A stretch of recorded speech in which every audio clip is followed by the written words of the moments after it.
Good afternoon, everyone. Hello. Thank you for saying hello. Thank you so much. Thank you all for being here. I have the great privilege of being Eugene's mayor. My name is Karen Knudsen. This is a responsibility. Thank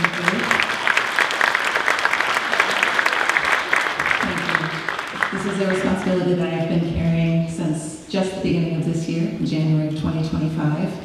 And it is absolutely my honor to welcome you today and also to thank you for joining us at what is Senator Wyden's over 1,135 town halls. But to welcome you to the annual town hall here in Lane County. Before we begin the town hall, please stand if you are able and join me in the Pledge of Allegiance.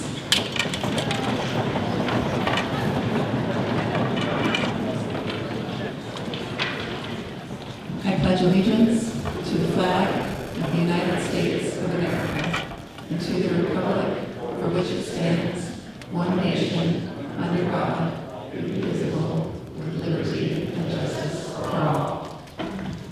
Thank you. Before we begin today, I would like to acknowledge the elected officials who are here with us in the room. If you are an elected official here with us today, and I see some right down here in front, please stand and wave so that we can acknowledge your service and your presence here. Thank you for your service. Thank you, Speaker, Senator James, decades of service among them. I'm pleased to be here today with you, and I just wanted to say thank you, Senator Wyden, for holding these town halls in every county every year. That is accessible government, and it is incredibly important now more than ever that we have an opportunity to talk with one another and be able to work on this future that we are building together. I want to share with you a handful of ground rules for today and also the process that we will have for asking questions. We have been advised for your safety and for the safety of all participants, people around you, that everyone remains seated in your seats during the town hall unless you are getting up to use the restroom or your number is being called to ask a question. If anyone refuses to stay in their seat, it would be in violation of the rules of this town hall that have been established to keep everyone safe, and we will ask people to leave. So please do be comfortable, stay seated, and stay with us here for this important conversation. Restrooms are down in the hallway. I talked with the principal earlier, no restaurants yet within Sheldon High School inside unless you're at a sports adventure. Restrooms are down the hallway just outside the doors that you entered through, and those entrance doors are also your exit doors to use when leaving the town hall. The process for asking questions today is as follows. If you want to ask the senator a question, you need to have a ticket. You offered those as you were coming in. If you want to ask a question and do not have a ticket, please raise your hand and staff will get one to you. And I'll wait a moment as people do that and make sure that folks can see where tickets are needed in the crowd. In the interest of time, we will also ask that everyone keep their questions brief. We want to be sure that we can get through as many questions as possible today. So I will remind you in the event that you don't get to a question within about a sentence of framing. Staff have also provided comment cards at the entrance, and that is an additional way to offer your questions or comments to the senator. I will call out a few tickets at a time, 3 generally speaking. We might vary from that a little bit if we need to, but I will read the last 3 digits of the ticket number. So just the last 3 digits of your ticket numbers are what you need to be paying attention to. If your ticket number is called, please raise your hand and stand up so that staff can find you. And then please wait for the microphone to arrive before asking your question so that everyone in the audience can hear you, that we can hear you clearly. Staff members will take your ticket and will repeat the last 3 digits of the ticket to confirm that it is in fact the number that was called. And then please state your name and ask a question into the microphone so that everyone can hear you. After the senator answers, I will pull another few tickets and announce the last 3 digits of the tickets until we run out of time. Open community gatherings like this town hall really only work and are the best experience, certainly for all of us, if everyone respects others' rights to speak. And also waits until their question is called, their ticket is called, to ask a question. I recognize that a lot of people hold very strong views, but please respect the process throughout this gathering, throughout this town hall, and please do not confront anyone that you disagree with or who may not be following the rules that are designed to keep things orderly and to keep everyone safe. We will handle that. Please, everyone, take care of yourselves and ask simple questions and hopefully have a time for some great discussion. Also, for the safety of everyone, we have been advised, please remain in your seat, just reiterating this, unless you are leaving the venue, going to use the restroom, or asking a question. And now to introduce U.S. Senator Ron Wyden. This is the Senator's 1,136th Town Hall.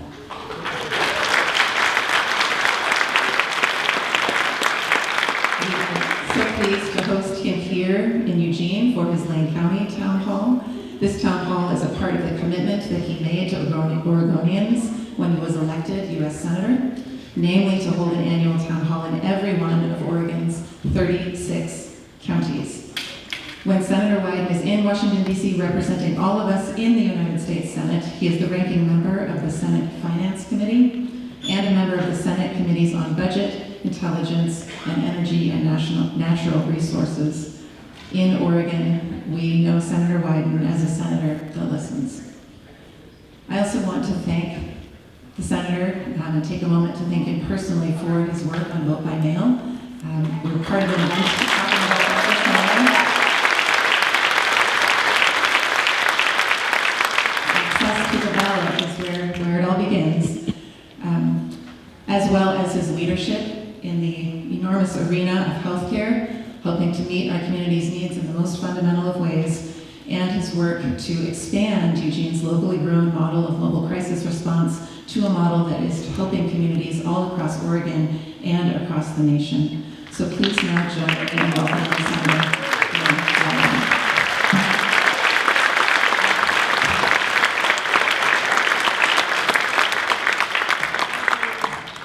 Very much, Mayor. And is that on?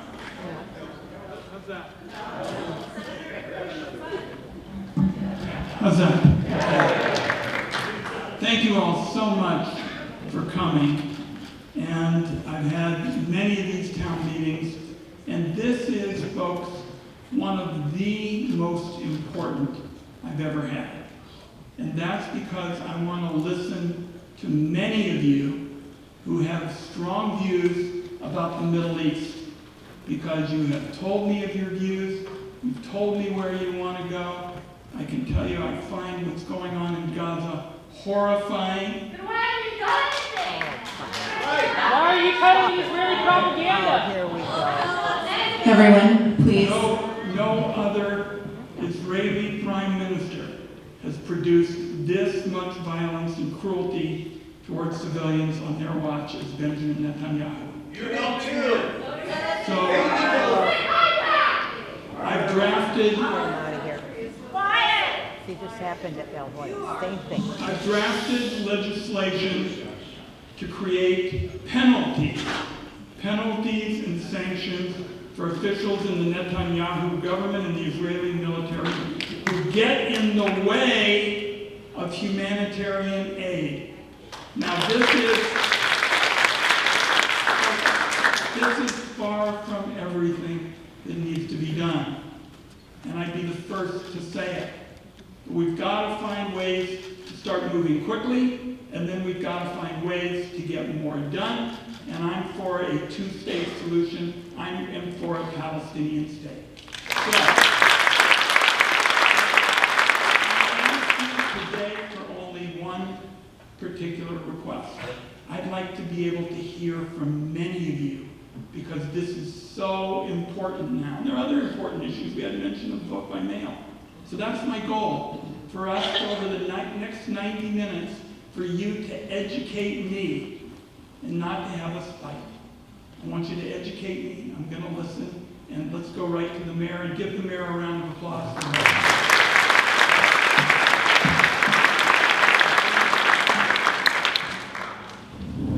So our first three questions, 598, 534, and 736.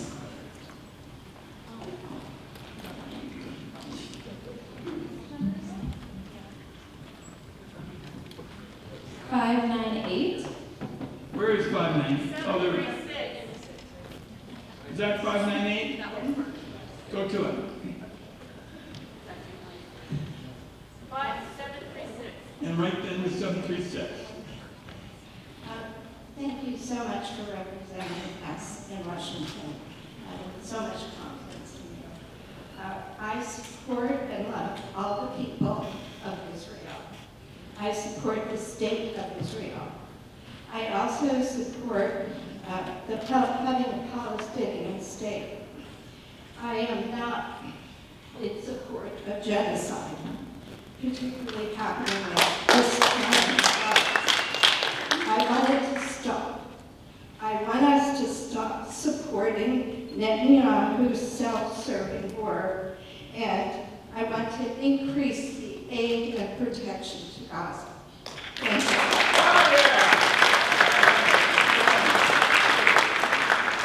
Ma'am, I think you've made points that I agree with, our audience agrees with it, and I will tell you, so I'm clear on this, it is long past time for Israelis to select another prime minister. Since Netanyahu is a threat to society, he's a threat to the Jewish people, he's a threat to the American people, it is time for a new prime minister.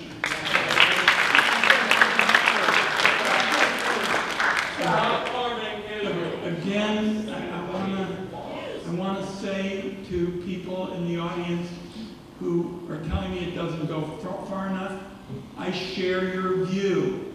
I share your view that there's a lot more to do, and that's why we're going to try to get to one particular spot, these penalties for getting in the way of food assistance and what's going on in Gaza, then have a new prime minister. And I want, and I think because I've been on the Intelligence Committee, I can help us find some new opportunities, and I'll give you one example. After the bombing in Iran, Benjamin Netanyahu should have said, that's it. That's it, because military superiority has been clear. Let's get everybody to the table and do something to end this conflict. Did you kill him? Those are the table? What's wrong with her? Yes, it is. So I only say that because had that been done and had Netanyahu moved then, we could have been well on our way to a lasting peace. And I'm going to be looking every single day for those kinds of opportunities, not to continue the war, but to end the war. 736. 736.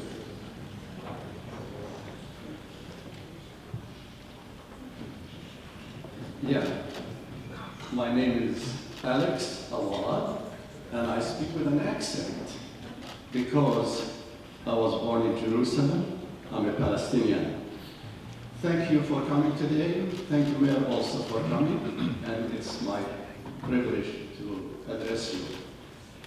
I don't know if you remember, but we met 7 years ago when you came to Eugene to meet with faith leaders. My friend Ibrahim, you probably know him very well, we call him. I remember the meeting. Thank you for setting it up. Sure, yeah. The owner of Cafe Soraya called me the day before the meeting and invited me to attend. Near the end of the meeting, I asked you, what are you going to do about the situation in Gaza? You responded with, this is not why we are here today. And you added that you believe in a two-state solution to resolve the conflict. I said I had a letter that is addressed to you about about Gaza. Will you take it and read it? You said yes. But after the meeting, when the meeting was over, Ed took a photo of you receiving the letter from my hand. This is the photo. That's you. Last time I looked, that was me. You look very good. You still look good. All right, so in the letter, I said that the situation in Gaza, after 11 years of total blockade, is explosive. And if you and other US officials do not or do nothing about it, it will become worse. That's 7 years ago. I wish that you had opened the letter, read it, and took my advice seriously. Had you and your colleagues in the Senate done the right thing, October 7 would not have taken place.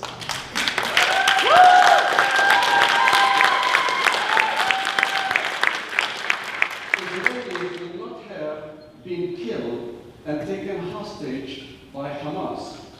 If you and other policymakers had listened to the voice of reason by major human rights organizations, 65,000 Palestinians that the Israelis have assassinated would be alive today. 650,000. Yeah, it could be bigger number, but even each one of them is not a number. Agreed. Yes. Each one of them is an individual like me, like you, like my children, your children, and grandchildren. They are humans, just like us. You know, 65,000 and more. Your record, Mr. Wyden, shows that you received in the past decade over $1 million from the Israeli lobby. No wonder you supported every resolution that went in favor of the government of Israel. You also blocked the resolution by Senator Merkley and Sanders to halt weapon shipments to Israel. Shame!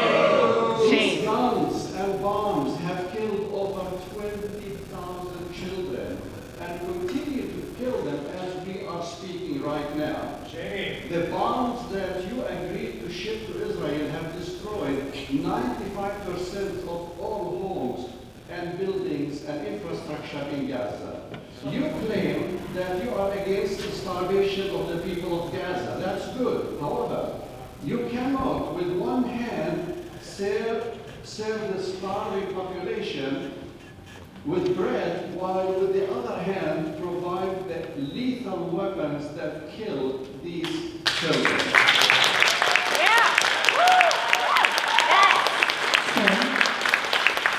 Could you conclude with a question? With just one question, please. Thank you. Yeah, I'm finished. Just let me say my last statement, please. Thank you so much for your patience. Mr. Wyden, I'm not here today to tell you, I told you so. I'm not here today to rebuke you for your complicity in the genocide. I am here to urge you, yes, to beg you, to do all you can to stop the genocide and the starvation of the people of Gaza. Thank you so much.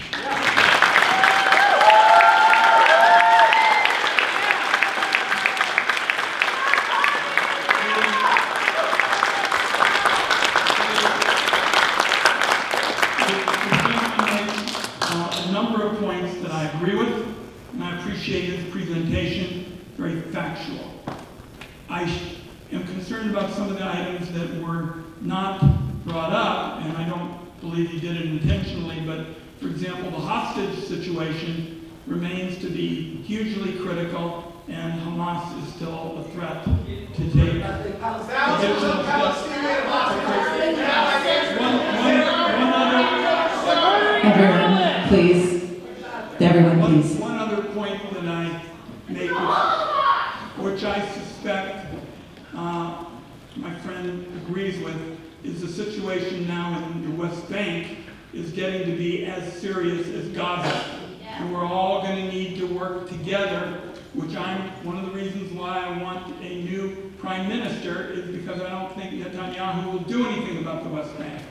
So there are a number. That answer is not good enough. He's not killing them by himself. A number of areas that we agree on, and I appreciate your point. Just so we're clear on it, if we're going to stop the campaign spending, we have to end Citizens United. The Supreme Court.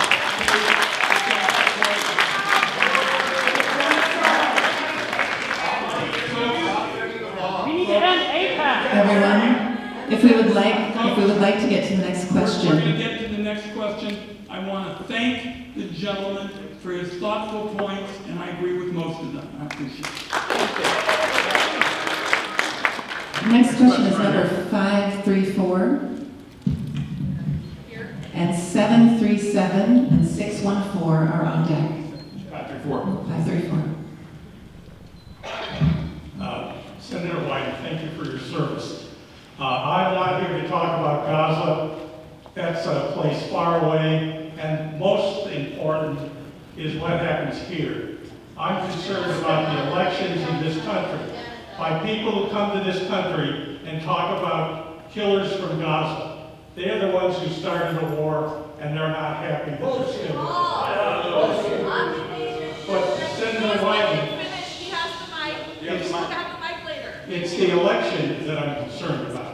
We have midterms elections that are coming up. We have a government that seems to be promising to falsify our elections, to take any chance not to have a fair and legitimate election. And I know you're only one senator of 50, and it seems to be that there seems to be quite a distinction between people who take a reasonable approach and recognize elections and people who don't seem to think they're that important. But I think it's important. And I hope everyone remembers that most of us here are Americans. We're United States citizens. We're people who recognize democracy. And I think it's important that we do whatever we can to protect our election. And that's all I would say. Three cheers. Three cheers for you, and at the first chance I get, I'm going to pull out all the stops to pass my legislation to take vote by mail all across the country.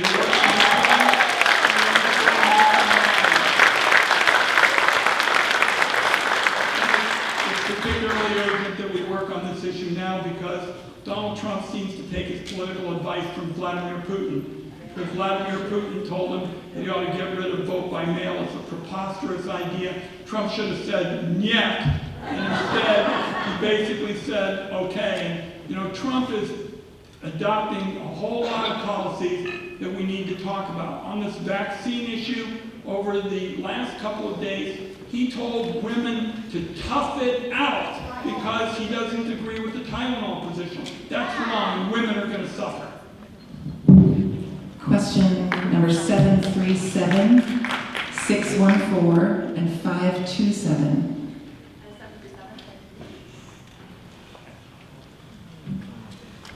Hi. Hello. My name is Krista Niddle. There are at least 7 federal laws that forbid giving military aid to a country that seriously violates human rights. The Leahy Law is one of those. Another one is the Foreign Assistance Act. It prohibits sending arms to a country that blocks humanitarian aid. These laws are being broken when the U.S. provides weapons to Israel, an apartheid state committing genocide. Many of us have implored you repeatedly to follow these important laws that protect children and other innocent civilians. Please give us a specific answer about how you will be accountable to these American laws. Will you stop voting for military aid to Israel because this breaks the law?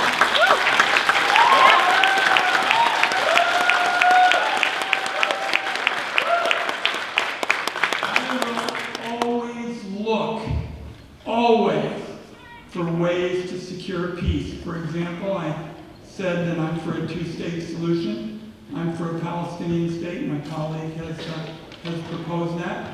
Well, here's what the challenge is.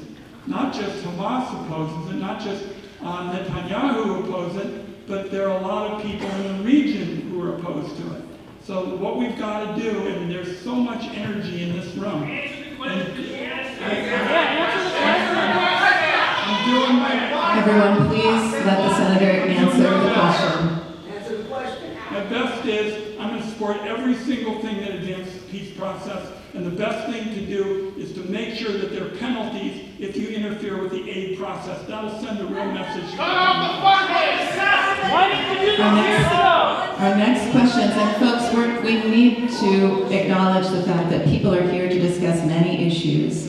And in order for us to be able to do that, we have to keep moving through the questions and according to our ground rules for this event.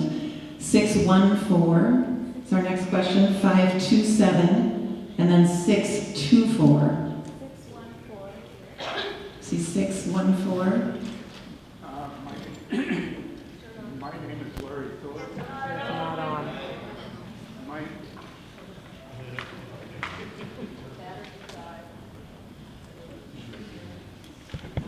527, 624, and 704 are the next three.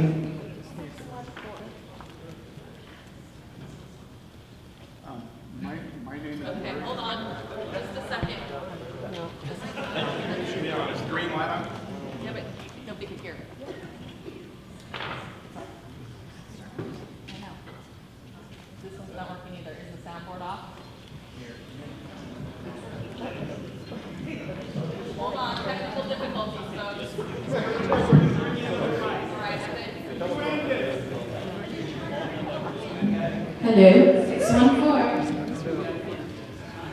My name is Larry Thorpe, and I want to know, do you have a plan and approach to protect Social Security and Medicare? Do I have a plan to protect Social Security and Medicare? I do. I'm the ranking Democrat on the Finance Committee, and I used some of it last Thursday. You may have heard that Trump's new Social Commissioner said that he was going to pursue cutting retirement benefits by raising the retirement age. That would be a real hardship for people. I announced that I was against it. Within 3 hours, they redrew it. They took it out, and they said, we're not going to start messing with the Senate Finance Committee. So that was Senate last. The other thing that I'm working on is I believe that billionaires ought to start paying into Social Security.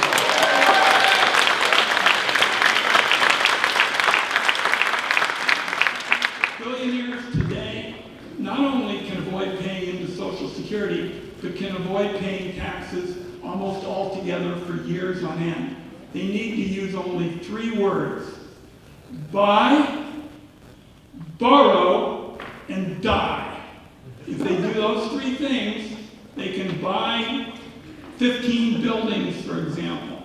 Do nothing with them. Go to the bank and say, give me a loan for my lifestyle. They get a loan for their lifestyle, and they continue it until they pass away, and then they get the capital gains tax break.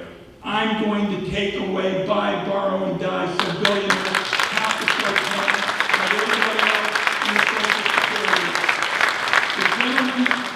The gentleman's answer is so important, because I'm looking out, and by the way, on Gaza, you all are making very fair points. We're having a good debate on this, and Social Security is part of a good debate, because there's a connective tissue between young people and senior citizens. And I want seniors to be able to get those benefits and not lose them, because Donald Trump wants to take away money so he can give it to the billionaires. That's what I'm committed to doing.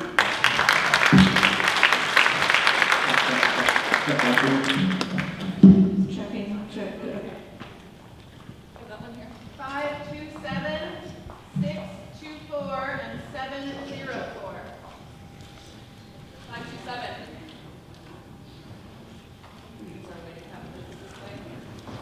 Sorry about that.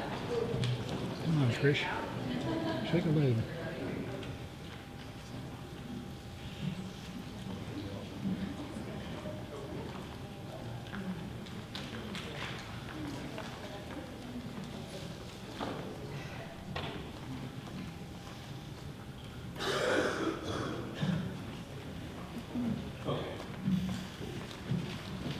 South Africa was an apartheid racist state where white settlers were given civil and political rights that the indigenous black people were denied. And the solution to that situation was not a two-state solution, but a single state where everybody had equal rights.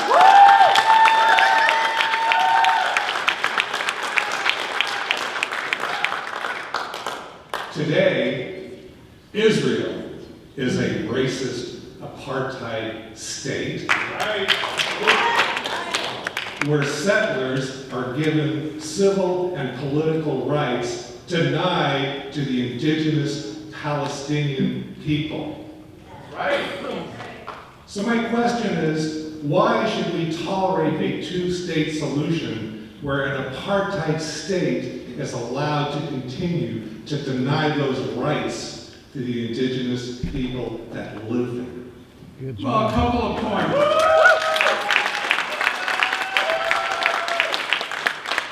I don't want to lose you, sir, if you're going into the aisle. I think it may end up being smarter to have one state. But I think we also ought to recognize that as much as I disagree with Benjamin Netanyahu and I've called for his replacement, there are civil rights like gay rights and the like in Israel that are almost unparalleled in the world. Liar! I will look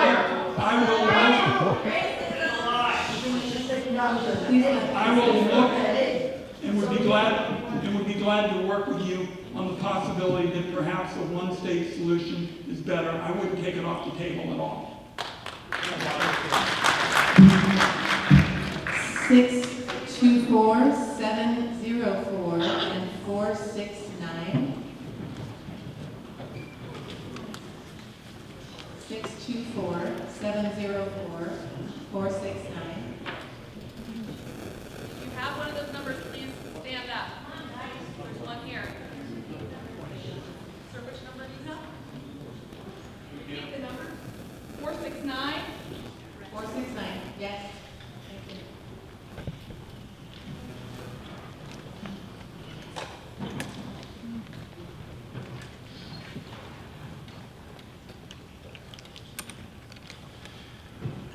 What response are you seeing to the bombing of the Hamas representatives in Doha? It seems to me that this violation of the sovereignty of the country is outrageous, something that should be rebuked and sanctions followed.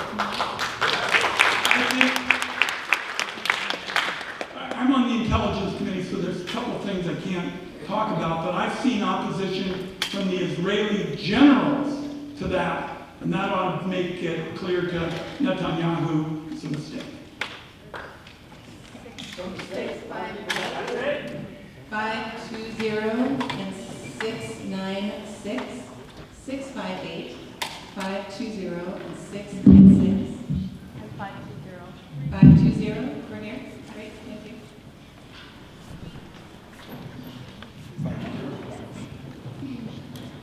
Hello, I'm Melissa Ursiola. There you are. And it's a change of subject. Today I was aware that our tax money will be going to Argentina possibly to bail out Argentina and services are being cut, Medicaid here for the people, and it's just very troubling. I'm going to oppose that bailout to Argentina. They're just not working in line with our values. I know why Trump is doing it, because Trump sees this as something that he can pull into his orbit. I'm opposed.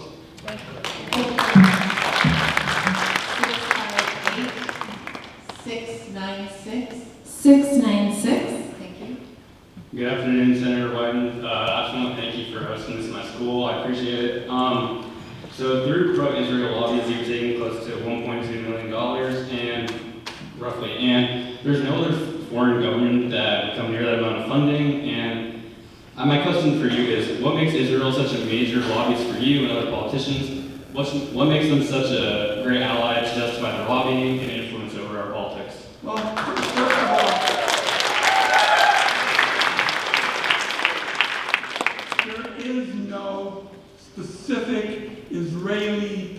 that is like APAC or something like that.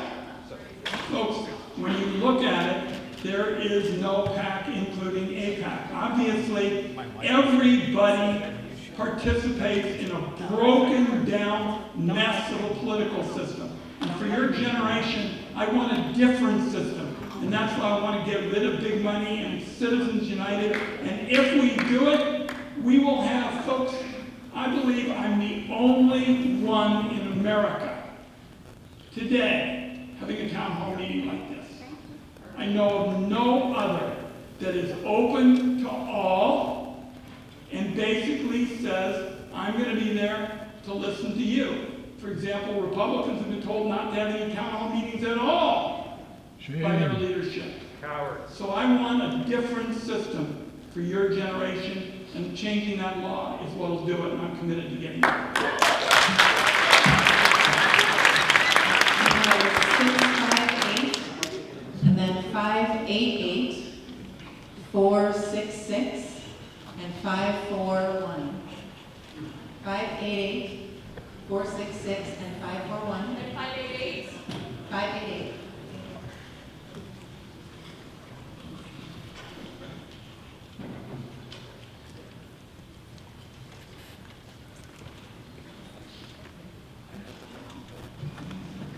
Thank you for your service, Senator Wyden, and thank you for being here today. My question is about cancer research. One of the most dispiriting and disappointing budget cuts by this administration has been to the funding of research on cancer. And I'm wondering what, if anything, you can do about that. I stayed on the budget committee for one reason, and that is because I think we've got to step up our effort in fighting cancer. And what Trump has been doing, you've probably seen it, they're emptying D.C. from all of the National Science Foundation and NIH and the like. They're emptying the talent. Robert Kennedy took all the qualified people off the boards that review vaccines and the like and put in all these ideologues. And I want everybody to understand, you may have seen the hearing when he came to the Finance Committee. I think Robert Kennedy needs to be replaced, and it needs to be done.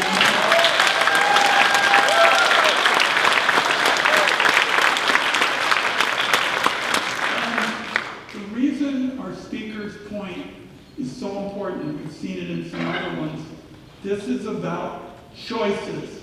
And Trump wants to help the billionaires. I'm talking about saying the fight against cancer is more important. It's a choice.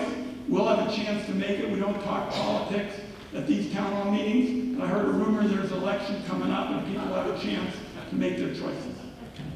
Number 658, number 466, and number 541.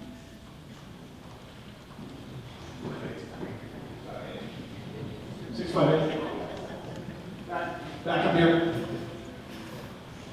658.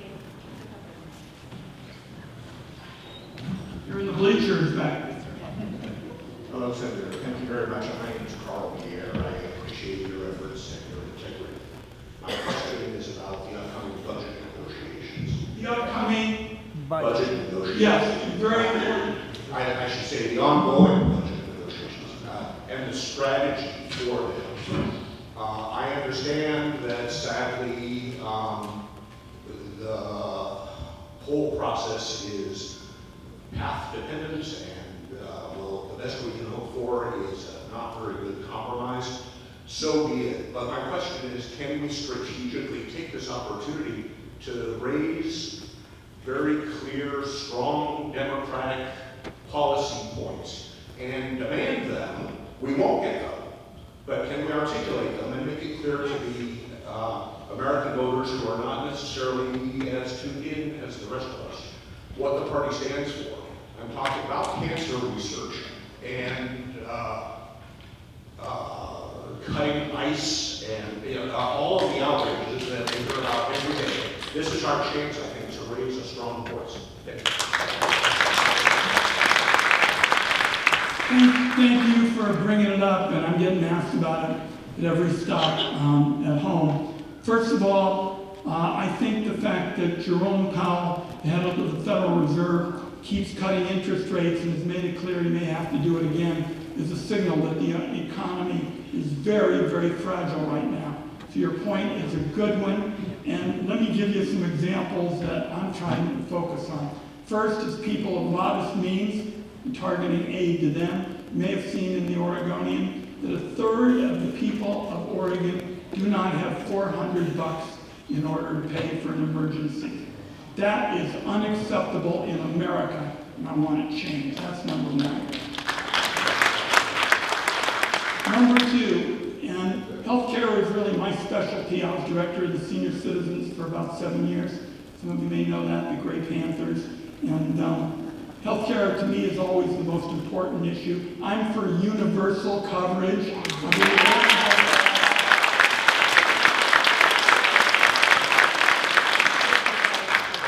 There's a big group at the state level that's working on trying to put together a universal coverage plan.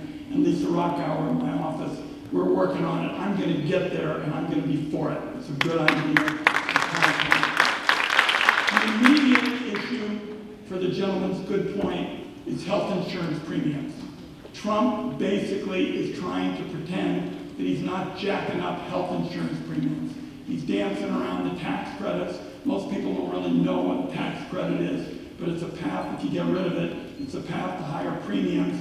And I think people are going to be stunned here in a couple of weeks when they get their October premiums about their bills doubling. So I want to hit that issue. So we have healthcare, people of modest means, and science.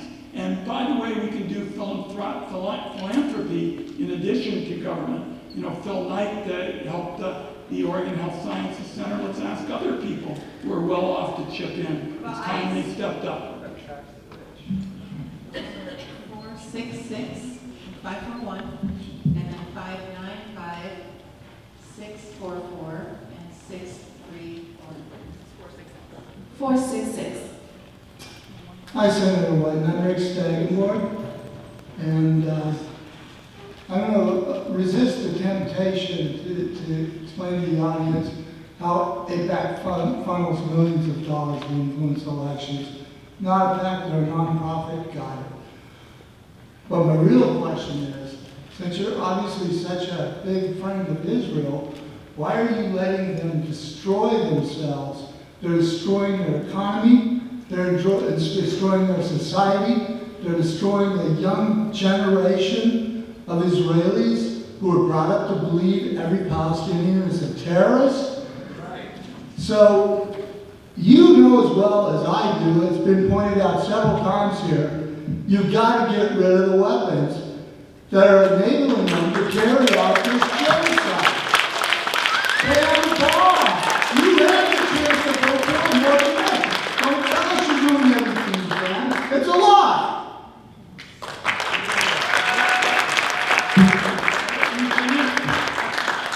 So, first of all, I agree with your first point with respect to Israel being hurt by these policies. You're correct, and that's why I want Netanyahu to go, because I don't believe those policies will change. No matter what happens on a vote on weapons or anything, they will not change until Netanyahu is gone. Folks, I'd like you to be respectful to the speaker. It has nothing to do with me. He's right. And I'm going to make another point on this. If we don't have a replacement for Netanyahu, I don't believe the weapons are going to resolve anything. To change Israel, which you eloquently talk about, that's what you got to do. One other point. I'm a Jew. I'm a first-generation Jew. I was never raised to hate Palestinians.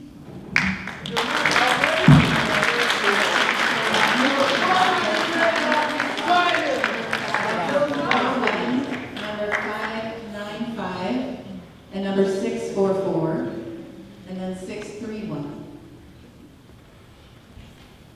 595, 644 and 631. Need those numbers. No one with our area code, I believe. 488.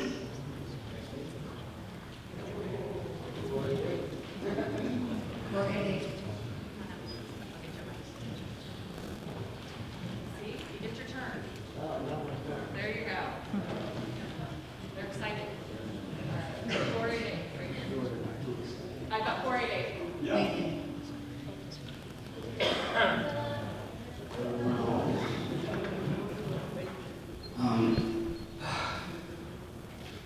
You were elected in Oregon to represent Oregonians, not to represent the state of Israel.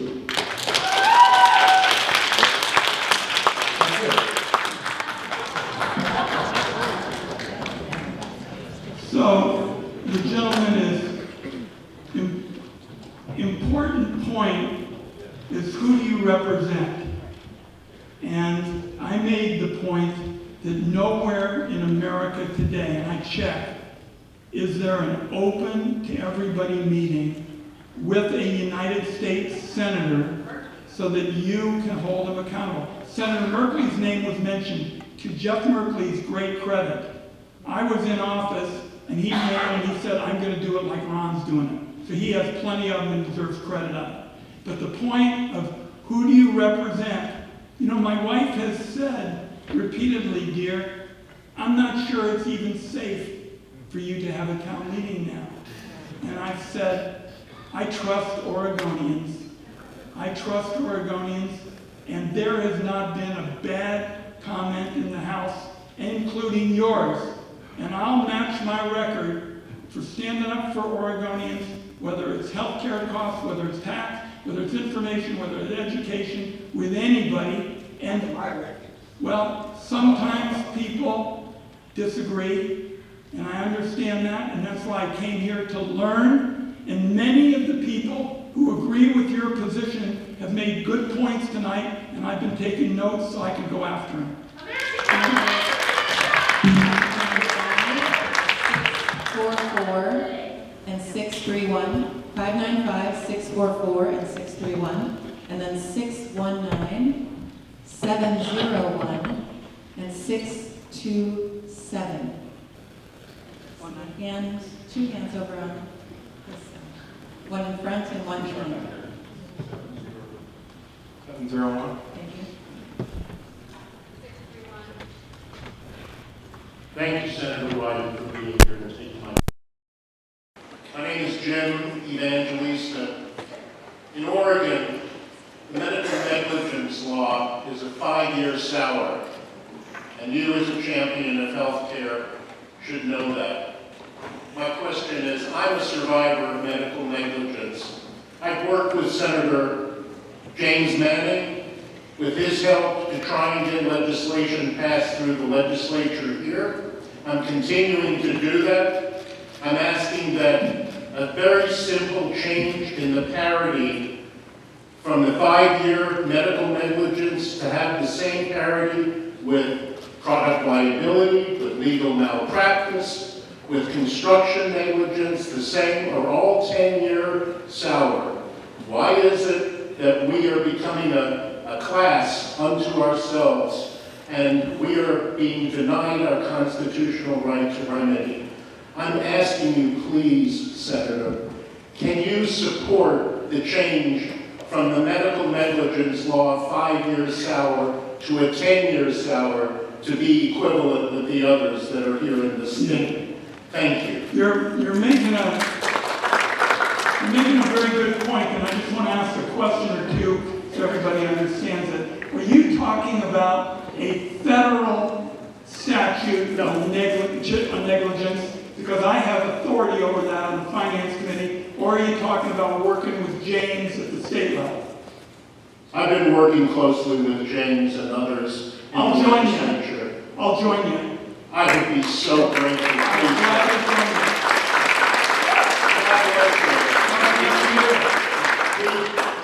It is a struggle, and it's been so impactful on my life, and I know other Oregonians are suffering the same way, and to learn that we don't have our rights, that it's so hard and traumatic to be in this position, and then to learn that you don't have a right to gain access and remedy to when you've been wronged and harmed.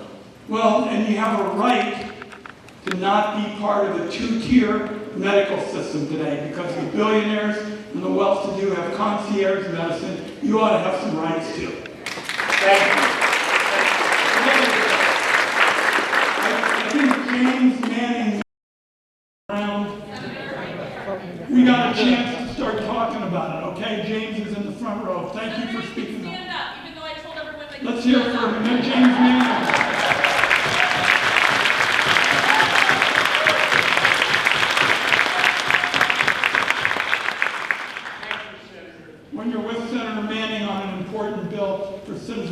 as my mom would say, you're running with the right crowd.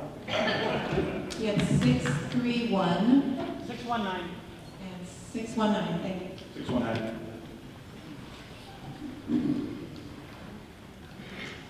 Hello, Senator Ron Wyden. My name is Quinn, and I am here representing not only the American Communist Party, but I'm also representing the working class of... You're representing who? I'm representing not only the American Communist Party, but I'm also representing the working class of Oregonians. Since October 7, 2023, the United States government has given the Israeli regime $17.2 billion in aid. This not only goes to their military spending, but it also goes to their pensions and universal health care. You have voted every time in favor of funding and arming Israel while they are actively committing a genocide of the Palestinian people. During our time, Oregon's homelessness has increased by 16% since 2023, and there are 224,000 Oregonians since 2023 that have been let go of their health care benefits. Literally last week, a man in Portland died by running over a pothole. Maybe you would see these social issues if you actually lived in this state and not in New York. You just promoting progressive values with your voting record and arming Israel and foreign policy is anything but progressive. Supporting a genocidal right-wing regime is anything but progressive. I call on you to disband from taking any money from AIPAC and start focusing on issues here in America, issues here at home, issues that the Oregonians can be impacted by. There's no reason why we should have this disparity in the wealth inequality in America. There's no reason why veterans should be sleeping underneath bridges. You need to commit to stop sending funds to foreign wars and start focusing on issues in America. Thank you.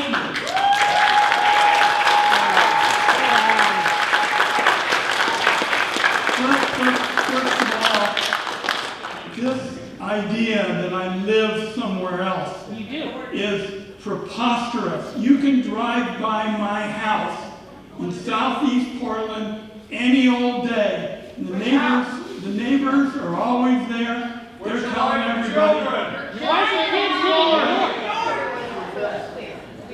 What I've done 1,135 times, which you certainly couldn't do if you lived somewhere other than Oregon, is be accessible to everybody. That's what I'll keep doing. And he's making a good point on housing, and we're going to follow that up. Number 644, number 627, and then 631, 726. There we go. What's your those numbers? 631. Thank you. Hi. Thanks for being here. This was really cool to get a chance to talk to you. My name is Michelle Kenyomelehu Marcinet. I'm a resident here in Maine County, and I'm a peace activist. And right now I'm really busy because we have a lot of things going on, and I mostly support Veterans for Peace, and so I support our veterans. I have so much to talk to you about because there are so many issues happening. I could come up and ask about how you might help us protect our veterans from being deported into some unknown place by ICE. I could ask you about veterans who are sleeping on the streets. I can ask you about a lot of things, but the project that I work for Veterans for Peace is called the Golden Rule. And so I'd just like a few minutes to talk to you about the Golden Rule. And that's not he who has the money makes the rule. It's the rule where we just make up rules out wherever we want to get what we want. That's not what we do.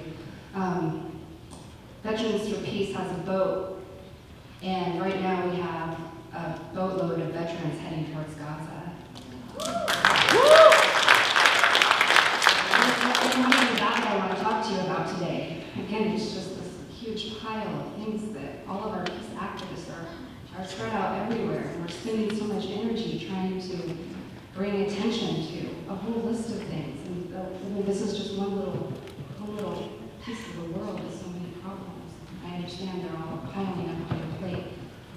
But at a bigger level, internationally, the United Nations back in 2017 said we want to make nuclear weapons illegal.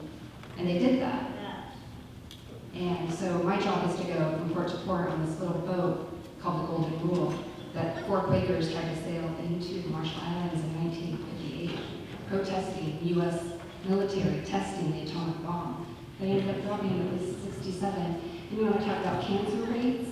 You want to talk about what's happening in our environment? Please ask your question.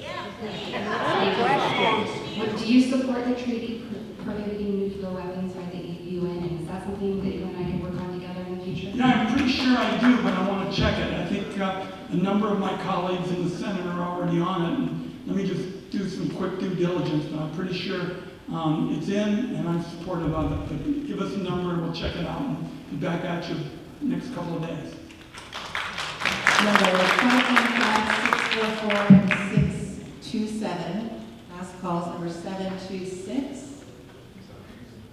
And number 645. And number 592. And after that, 569.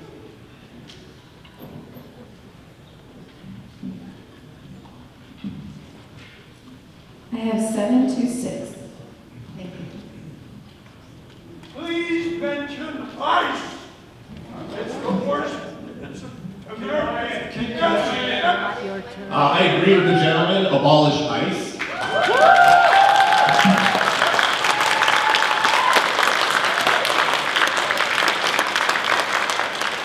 I didn't really come prepared, but I have noticed that you're not answering the questions. Senator Ron Wyden. You're avoiding, you're evading, you're not answering the questions. Why did you vote no to block Senate Resolution 34, which would have blocked 1,000-pound bombs and joint direct attack munition guidance kits? You voted against Senate Resolution 41, which would have blocked the delivery of 20,000 fully automatic assault rifles. You have lots of words that you say to us, and lots of platitudes, but your voting record is to bomb children, Palestinian children. That's your voting record. But my question to you is, since it's a genocide, since it's an ethnic cleansing for the past 75 years, but especially since October 7th, since it's an apartheid state, how can you justify sending any more money, any more weapons to Israel? 70 to 80% of the weapons that Israel is using to bomb Palestinian children and burn them alive in tents comes from us. 70 to 80% of the money that they are using to prosecute that genocide comes from us, from the United States. And you, sir, with blood on your hands, are voting for it. So, are you going to stop? Are you going to vote for humanity for the Palestinians? First of all, there is no bill on offer now about additional weapons. I checked, there is no bill on offer now. Please let the senator answer the question. It was stated very clearly. If I Please let the senator answer. could, I want Netanyahu replaced, because if Netanyahu is replaced, a big chunk of the issues people have been talking about here today are going to get a hell of a lot better. If you give us a number, we'll see it comes. Okay, thank you. Number 569. Everyone, folks, please. There are a lot of people here with questions, many that we will not get to, I'm certain. But number 569, number 620, number 592, and number 645. Any of those 4 numbers?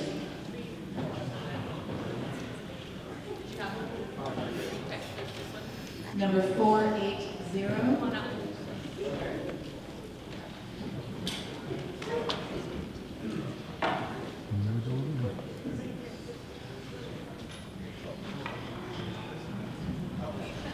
It's almost 10 after 5, so please, if we can keep the questions short, we can get to 7 more. 620.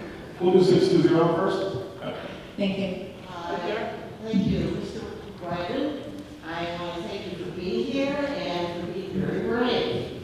So,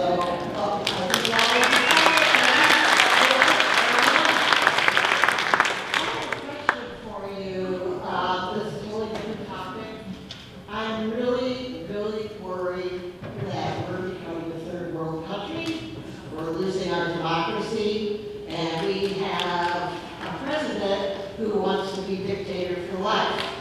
And there's the Supreme Court who supported this dictator for life, and they let him get away with all kinds of shit. That's a fancy legal doctrine. Yeah. So my question is, here I am, this solo person, I have no power except by voting. What can we do to keep our country from becoming a dictatorship?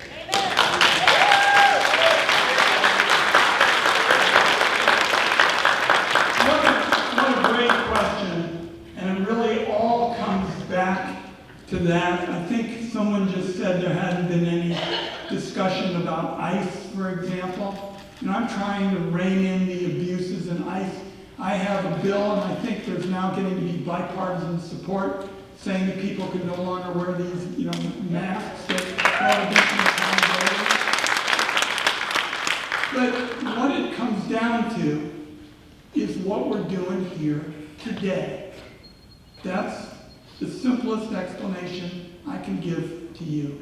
I'm looking out at the faces of democracy, people who are concerned about where we're headed, and that's in my DNA. My dad was one of the famous Ritchie boys. He fled the Nazis, he talked his way into our army to serve. And everybody, the last speaker, where is the last speaker who was talking about veterans? 3 cheers for her. I mean, the point really is, that's what we're talking about today. And what we have to do is recognize, and I see it today, because I've been given a lot of good ideas about the Middle East, and I'm going to be following them up, is a political change hardly ever starts in a government building and then goes down. It's almost always the other way, just grassroots up. And that's what we're going to need to do, because I think Trump, if he had his way, for example, and I don't know what he's planning to do, he wants to shut down the government. And what he wants to do is really force everybody to come individually to him and make deals for what he cares about when they have as little leverage as possible. It's the opposite of what our system is all about. I mean, our system, George Washington said that we didn't believe in kings.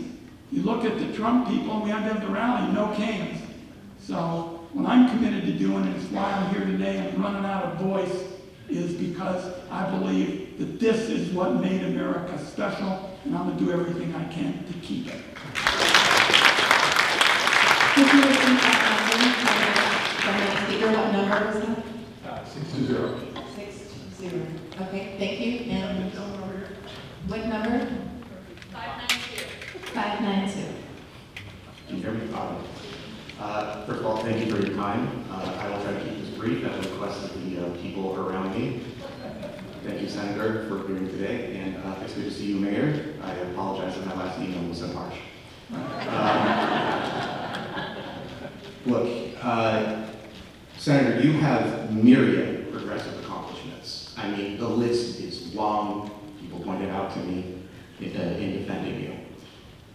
You talk about the need to end this war that's expanded across the entire Middle East into Africa, conducted by Israel, if you aren't, and you talk about the war to the next generation.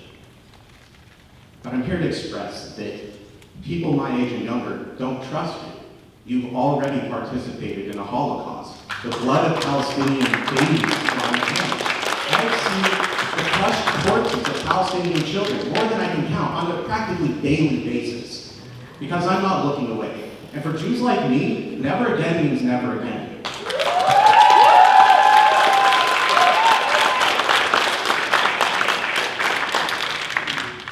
So, I apologize, but I don't have any more kind words for you. I think you betrayed us. I think you're a Shonda from the Goyim. I think you need to step down. So I'd like to ask when you're going to step aside and let a new generation of leadership emerge.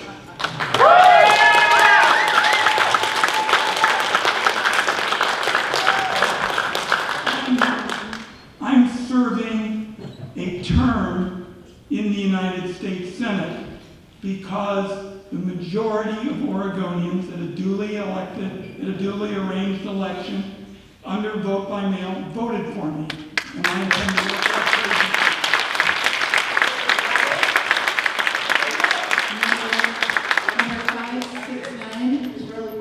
Number 621.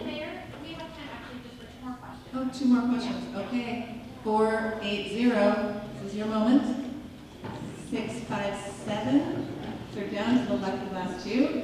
533. 609. 609. We have one, and then 567.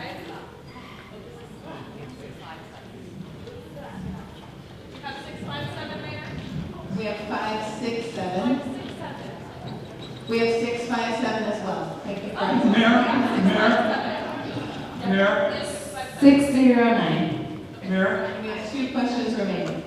Mayor, because this has been such an important meeting, and I usually don't do this, I'm going to give a lengthy closing address of about 3 minutes, because I think there are a couple things that need to be said, because this has been so much good input, and we'll do that at the end. 3 minutes. Yes. Hello, my name is Aaron. I'm a Eugenian. Thank you for coming here and talking to us. Our country is becoming fascist before our eyes. We just talked about it. All of our democratic institutions are being eroded. I'm sitting here wondering what are the Democrats in Washington doing as a united front to stop the Republicans from making this a fascist country? Can Oregon work with California and Washington or some other regional powers to come together to provide the services that are being dismantled? What are real practical steps that are taken by people who have more power than we do to stop the fascism that's rising in the country? I don't know that we're going to have a vote again. I don't know that we're going to have a town hall. We're brave. We're brave because there's so many crazy people out there with guns for showing up. So those are my questions. What are you doing about this?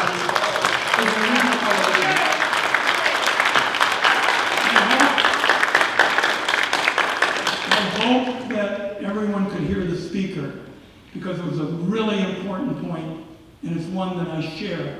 For example, when you ask me what am I doing, I've spent a good chunk of my time today on the new idea for a regional approach on vaccines. Oregon, Washington, and California. The speaker's point, and I don't know if you were planning on this, but it's an incredibly important point, and it is increasingly important every day.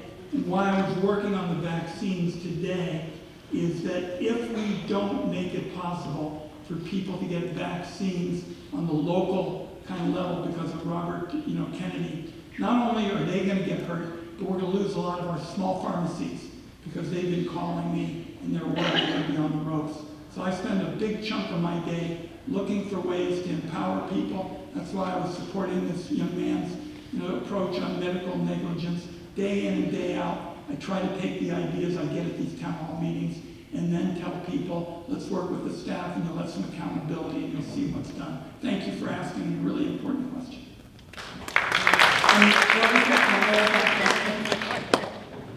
Well, 609, thank you. And the number? Yes, I grew up during World War II and followed that history very closely, as does Trump, because he's a great admirer of Hitler.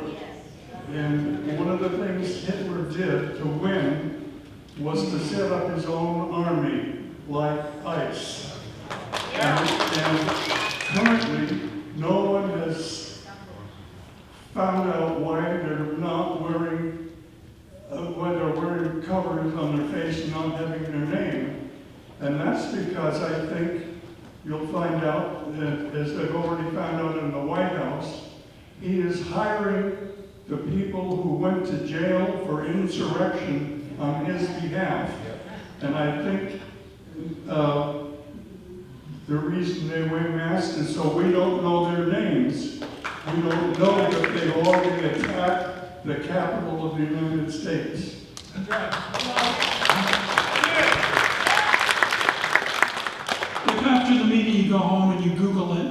you'll be able to see I am the lead sponsor of the legislation requiring that people do not wear masks, that there's accountability. Now, why do we do that? Because we're not an autocracy. That's what that Hitler did. That's what dictators do. We're a democracy. We believe in accountability. Everybody here is making it clear they want to listen and learn. And I got a lot to do and a lot to learn, but we sure as hell aren't going to wear masks on my watch.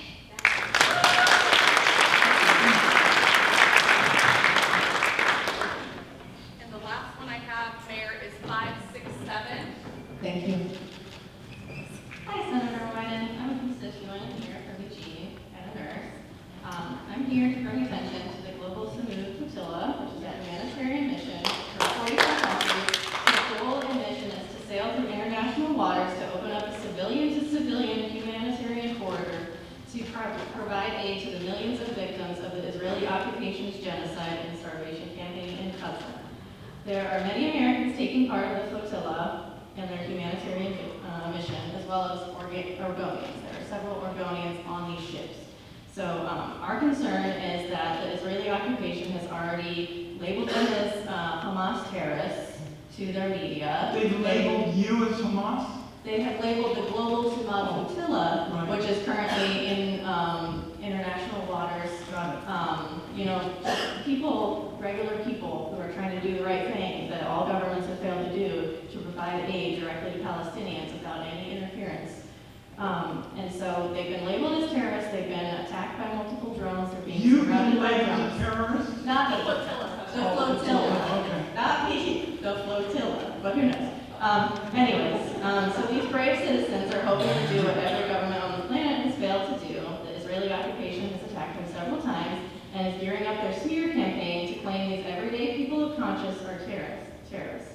Can you do something? Can you use your influence to protect these Americans, these Oregonians who are on these vessels in the sea, days away from Gaza now? They are in imminent danger of being attacked, arrested, sent to Israeli prisons as terrorists. What can we do to allow this humanitarian aid from just regular people from 40 different countries, over 50 ships? They need to be protected. All eyes need to be on them. Can you do something?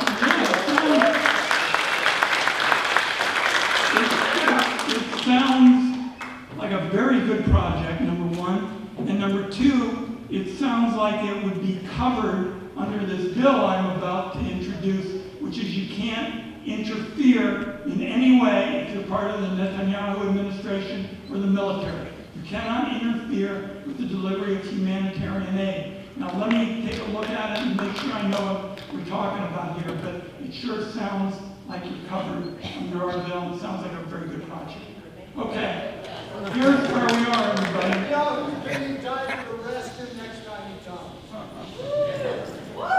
lot of people, I'm going to stick around and visit too. A lot of people said that we weren't going to be able to hold this meeting today. That people just were concerned about what was going on, and if you didn't agree with everything they said, meeting was over. Well, I'll tell you something. There has not been a bad point in the House. Everybody who's disagreed with me with respect to Gaza and Israel and the like has had important things to say, and I've been taking a lot of notes. I don't have all the answers, everybody. I'm just telling you, I don't have all the answers. I can cast a vote at 9 o'clock in the morning, and my wife will call me 10:10 and say, you blew that one. That was a stupid vote. So I don't have all the answers. But what I'm telling you is this has been a really good meeting, because a lot of people who don't agree with me had the patience to come here, listen to both sides of the argument. I got a lot to do. Let's put this program into this, what democracy is supposed to look like, to be continued. Thanks, everybody.